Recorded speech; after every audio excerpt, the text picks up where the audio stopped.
Alright, and welcome back everybody to another Pot of Gold Clans Clash of Clans War Recap. We got another lazy opponent here, but we still got some good 3-star replays to show you, so we're going to go ahead and do that and let you know how it all turned out at the end. So we have Crazy Gabe to start us off with here. He's going to go ahead and go with the Go Wipe attack against the Town Hall 8. Takes good care of the Clan Castle Dragon here by getting them lured out and poison spells in the right place. Yep, so that's the slow start to it here. You always have to wait on the lure to find out what happens next. But it gets the job done.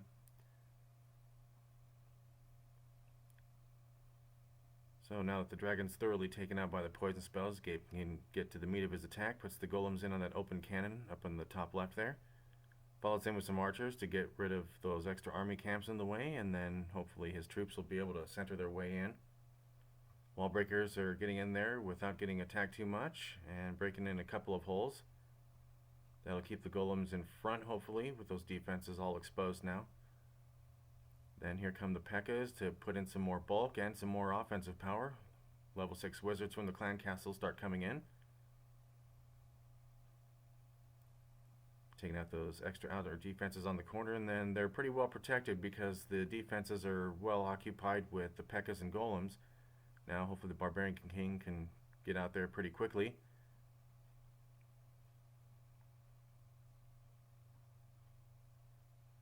Yep, so as you can see, the wizards are staying behind out of harm's way. That allows them to do maximum damage. The rest of the troops are getting in there and handling the defenses as well as they can. And that does kind of happen quite a bit in some of these ringed bases. If the rings aren't protecting enough of a core, like this one is a very small core, then you'll end up seeing the defenses pretty easily handled, and the rest of the base really is accessible after that. Easy to take out and get a 3-star victory, which is pretty much what Gabe gets done here. He takes advantage of the ring design of the base, makes sure they go walking around and occupying the defenses, and doesn't take too little or too much time in putting out his wizards behind them so that they tend to stay as followers rather than try to jump ahead or get too far behind that they can't do enough damage in time. So this one, pretty good Town Hall 8 battle. Go wipes are pretty tough. I mean, in Town Hall 8 level, not so much, but after that, they don't end up being as useful. The P.E.K.K.A.s are too unpredictable. They'll just move around too much. It's really hard to get them to drive into the center of an even larger base like that. So Town Hall 8 is a good place for it. And we see this one ramp up. Gabe gives us our 3-star victory after this last builder hut goes down. So good job, Gabe, on that one. And let's see what we have next. Okay, so next up we've got my Town Hall 7 base, DJ 2.0 is going up against the Town Hall 9. Now, the only reason I would do this is because the air defenses are particularly weak, and I didn't really have a good ground strategy going for a Town Hall 9 at any level.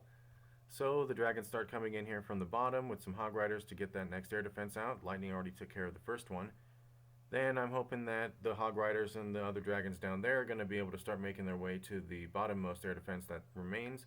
Meanwhile, the top dragons there, I'm kind of putting out 2 squads here, going after the Clan Castle Dragon as well as the other air defense, and it seems that they're getting to it just in the nick of time. Still got the other one at the bottom to worry about, but a couple of my Hog Riders are still alive. They're not really getting hit too quickly by other ground defenses, so as spread out as the defenses were in this base at some point, the Hog Riders were able to get in there, get to the middle, and get that other air defense mostly handled. Yeah, right there it's all done. Hog Riders are no longer there anymore, but we've got the Barbarian King ready for some cleanup action while the rest of the defenses are being occupied with the dragons. Of course, a couple of the mortars that are still left are still trying to fire at the Barbarian King.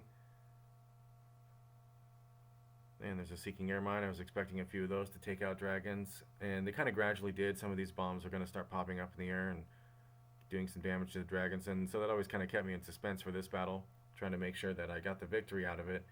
And the dragons were well spread just enough that, yeah, if there were any air mines that would have gotten the groups, those didn't affect them that much. So then the Town Hall goes down here. We're at 80% now, and it's going to get a little bit easier now that these last defenses are already being taken care of. Nothing that's really going to get the dragons taken out now. Just a matter of time in order for them to finish off here.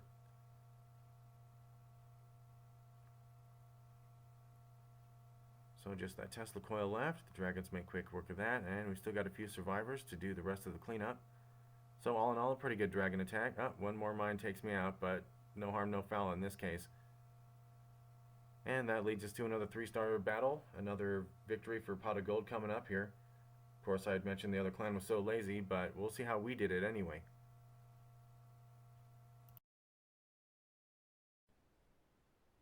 Alright, so at this point we have Chris taking on their number 4. Chris, again, is a guest fighter from the Bendecos clan. They've been kicking butt and taking names over there, but he's been giving us a great hand over here near the top of our order. And so he's definitely going to go with his reliable Go Hog attack. The one where he uses is a little different from mine in the sense that he has a jump spell to help out his kill squad, as opposed to being all heal spells. He definitely knows how to handle his poison and taking care of that clan castle troops there, in particular the dragon. And what he does do pretty successfully is pick the right side to attack to start off with. This time he's going for the bottom right end of things. Now the reason for this is because it's closest to accessing the Archer Queen. Getting her taken out as soon as possible in order to make sure that the hogs are not getting taken out by too much else of her damage, that definitely helps out a long way. Then we have the kill squad doing some pretty good digging in there to get the Barbarian King and the Archer Queen in toward the center of things. Take out more of the defenses. As you can see, a giant bomb just got triggered, and that's pretty much Chris's cue to throw in the hogs, because now that half the giant bombs aren't even in there, he's going to have a pretty easy time following them with the heal spells and making sure that they get taken care of. Now with the kill squad getting their way into the core, the hogs are going to pretty much end up kind of horseshoeing around the rest of the base. And he's got some good coverage with the heal spells so far. Definitely want to be able to have them covering the hogs wherever there's wizard towers nearby, or if they're in range of mortar fire, or anything else that could stand to do some group damage. Now the giant bombs being outside of the base, another one just goes off. Doesn't really do too much damage to his hog squad because they're still pretty much in the middle of things, instead of the outskirts where the bombs are pretty much located here. And the kill squad's still healthy enough that with what few defenses are left, they're really going to have a hard time figuring out who to take out first, and they're going to lose out to the hogs in the end. So at this point, it's just a matter of cleanup here, kind of speeding things along to see what happens when the hogs have to hurry their way into making sure that they don't end up running out of time. Just kidding, just about up the battle. So you even got a Golemite kind of straggling in the back. You know, you did pretty well when there are still leftover golems or golemites that are, you know, have no defenses to attack anymore. So again, Chris does another good job taking out that base and definitely kept us in a good position.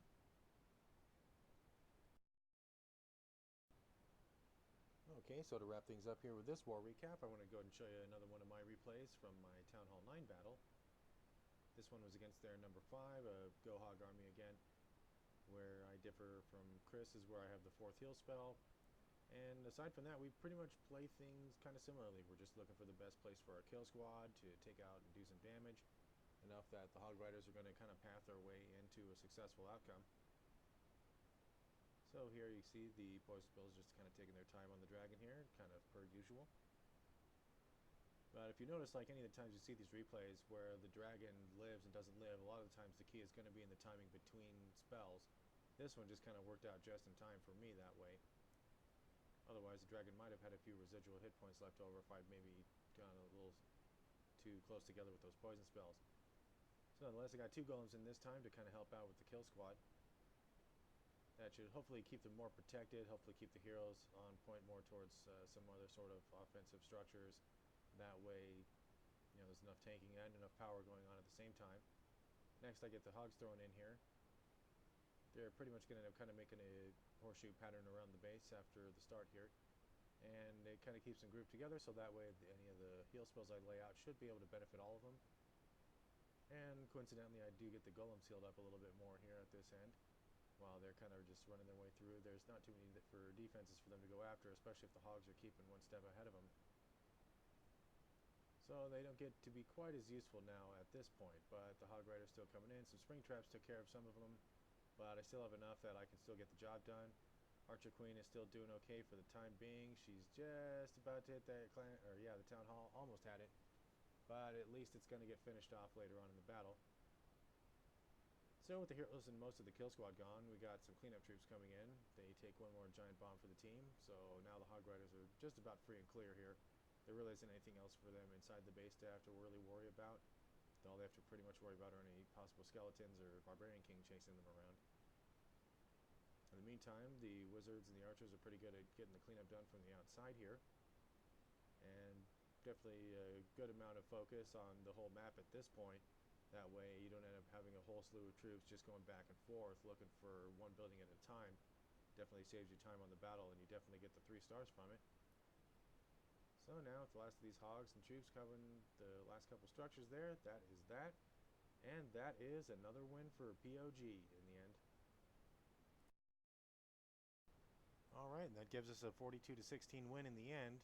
We had a lot of good fighting going on, but on the other side they didn't.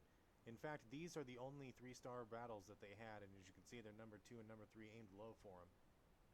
So that's pretty much how it went. So thanks for watching, and we'll show you some more stuff later.